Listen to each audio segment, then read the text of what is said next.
الصلاۃ والسلام علیک یا رسول اللہ وعلی آلک و اصحابک یا خاتم النبیین۔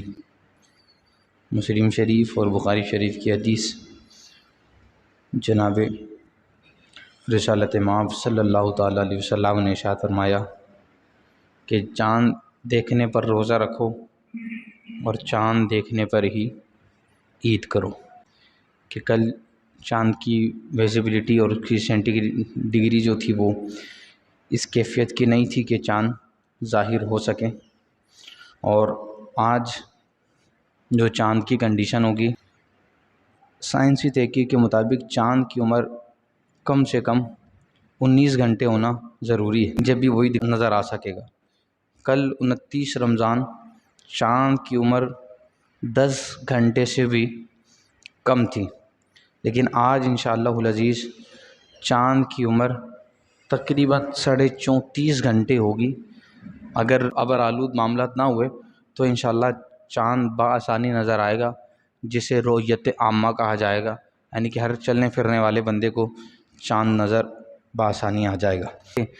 تقریباً چاند کی اونچائی جو وہ 17 ڈگری پر 15 ڈگری پر ہوتا ہے، 18 ڈگری پر جس طرح شعبان کا چاند تھا تو وہ بآسانی نظر آتا ہے، لیکن ہر چاند کے لیے کم سے کم 8 ڈگری پر اس کی اونچائی ہونا لازمی ہے، اور کل کا جو چاند تھا اس کی اونچائی 3.5 درجے سے بھی کم کی تھی، اور آج انشاءاللہ العزیز چاند غالباً وہ 16 ڈگری پر ہوگا جو آپ کو بآسانی نظر آ جائے گا، بشرطیہ کہ مطلع صاف ہو۔ غروب آفتاب سے لے کر طلوع قمر تک، یعنی کہ سورج کے ڈوبنے کے بعد سے لے کر چاند کے نکلنے تلک کا دورانیہ کتنا بنتا ہے، یہ بھی چاند کی رؤیت کے اندر بڑا اہم کردار رکھتا ہے۔ تقریباً جو ہے وہ جناب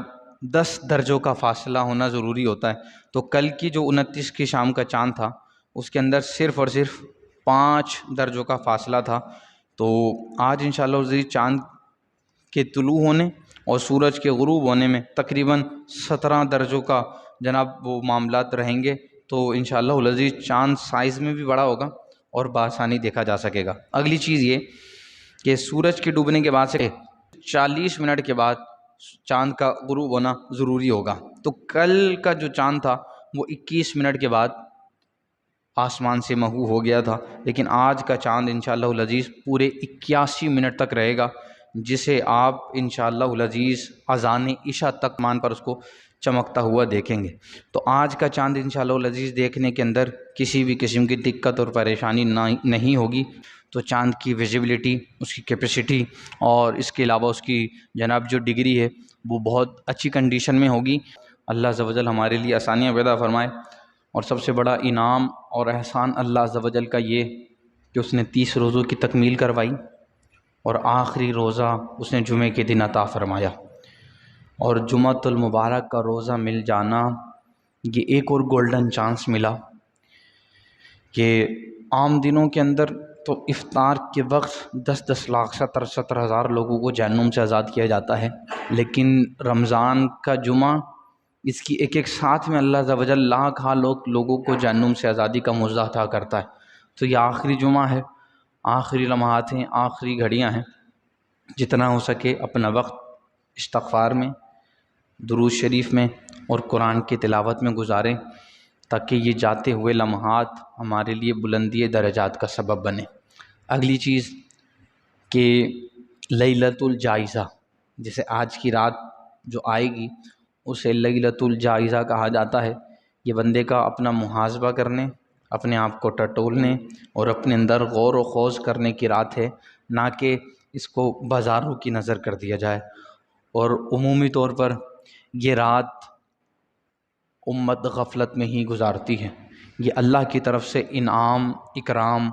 عزت، وجاہت، مقام و مرتبہ ملنے کی رات ہوتی ہے۔ یوں سمجھ لیں کہ یہ اللہ سے عیدی لینے کی رات ہے۔ جو بھی عیدی تقسیم کرتا ہے وہ اپنی استطاعت کے مطابق، کوئی 10 دے گا، کوئی 5 دے گا، کوئی 50 دے دیتا ہے، کوئی 100، کوئی 500، ہر بندہ اپنی طاقت کے مطابق عیدی تقسیم کرتا ہے۔ اب سوچیں جو مالک و مختار ہے، جو کل کائنات کی تخلیق کرنے والی ذات ہے، جب وہ اپنے بندوں کو عیدی تقسیم کرے گا تو پھر انہیں عیدی کے اندر مغفرت کا معجزہ ملے گا، بشرط یہ کہ جب انہوں نے پورے رمضان جو محنت کی ہے نا آخر تلک ثابت قدم رہیں۔ امت کے اندر اکثریت ایسی بھی ہے کہ جو اپنے کاموں کو اس رات کے لیے ہی مؤخر کرتے ہیں کہ جناب چاند رات پر ہی جا کر شاپنگ کی جائے گی۔ اس قدر طوفان بدتمیزی ہوتی ہے، پتہ نہیں لگتا کہ کھلا کون ہے۔ یعنی کہ وہ جو پورے مہینے کی ہارڈ ورکنگ تھی، وہ جو پورے مہینے کے سجدے تھے، وہ جناب جو گریہ وزاری تھی، وہ اللہ کے حضور جو رونا تھا، وہ جو دل میں خشیت طاری کروانے والے معاملات تھے، اس رات کا آغاز ہوتے ہی بندہ کلی طور پر بے باک ہو جاتا ہے۔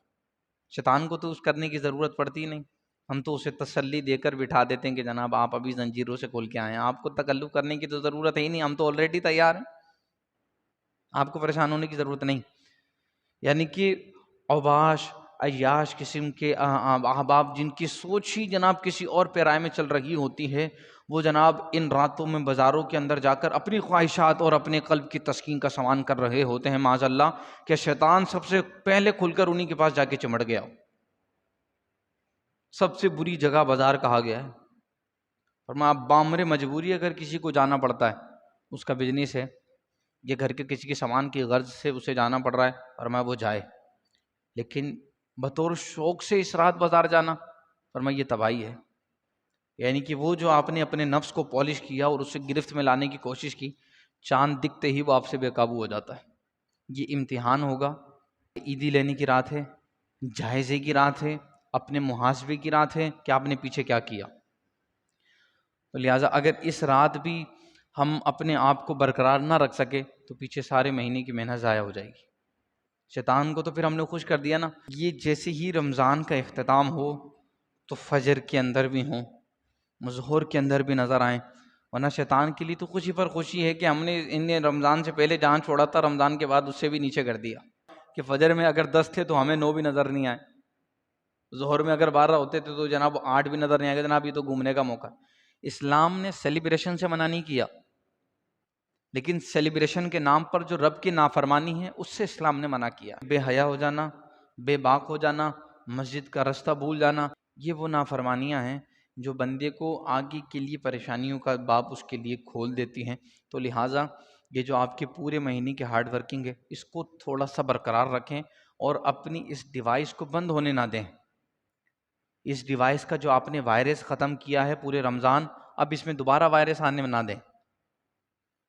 اب یہ جو آپ نے آگے کی طرف قدم بڑھائیں کہ حضور جانے جانا صلی اللہ تعالی علیہ وسلم نے فرمایا من قام من صام و ایمانا و احتسابا غفر له ما تقدم من ذنبه، جس نے رمضان کے روزے رکھے اور رمضان کی راتوں میں اپنا محاسبہ کرتے ہوئے قیام کیا، اللہ عز و جل اس کے پچھلے سارے گناہ مٹا دیتا ہے۔ عید الفطر کا چاند دکھتے ہی زندگی کو نئے سرے سے آغاز کرنے کا موقع دیا جا رہا ہے کہ آپ پیچھے سے بالکل ستھرے ہو چکے ہیں،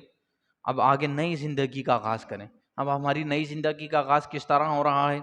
یہ ہم اپنے اندر خود اتر کر دیکھ لیں کہ ہم آغاز کس طرح کر رہے ہیں، کہ پیچھے ہم سب بخشوا چکے، سب ستھرا کروا چکے، اب آگے جب نئی زندگی کے آغاز کا موقع آ رہا ہے، اگر اس کا آغاز بھی ایسا ہی ہو تو پھر اللہ مان والا فیس۔ زندگی ایک کتاب ہے جس کی پہلے صفحے کا نام پیدائش اور آخری صفحے کا نام موت ہے، بیچ کے سارے صفحے سارے پنے خالی ہیں، اس پہ جو بھرنا ہے وہ ہم نہیں بھرنا ہے۔ اب یہ دیکھ لیں کہ ہم نے اپنی بلوغت کے بعد سے لے کر، کیونکہ بلوغت کے بعد ہی بندہ جناب شریعت کی گرفت میں آتا ہے، اور جیسے ہی وہ بلوغت کی منازلوں کے اندر قدم رکھتا ہے تو شریعت اس کے اوپر کرم رکھ دیتی ہے۔ تو بلوغت سے لے کر اب تک ہم نے اس اپنی حیات کے پنوں کے اندر کیا کیا داخل کیا ہے، اس کا محاسبہ کر لیا جائے۔ مالک کونین سے دعا ہے پورے رمضان جتنے درس ہوئے انہیں اللہ اپنی بارگاہ میں قبولیت کا درجہ عطا کرے، اور علم کا نور اللہ عز و جل ہم سب کو عطا فرمائے۔ آج کے اس آخری درس تک کوئی ایسا جملہ جو شریعت کے خلاف نکلا تو اللہ عز و جل کے حضور معافی کا خواستگار، اور اگر کوئی ایسا جملہ جو آپ کی دل آزاری کا سبب بنا ہے تو دل کی عطا گہرائیوں سے آپ سے بھی میں معافی کا طلبگار ہوں۔ باری تعالیٰ ہمیں زندگی میں ایک دفعہ پھر رمضان کی بابرکت ساعتیں اور رمضان کی جناب راتوں کے اندر اللہ عز و جل ہمیں علم کا نور حاصل کرنے کی توفیق نصیب فرمائے۔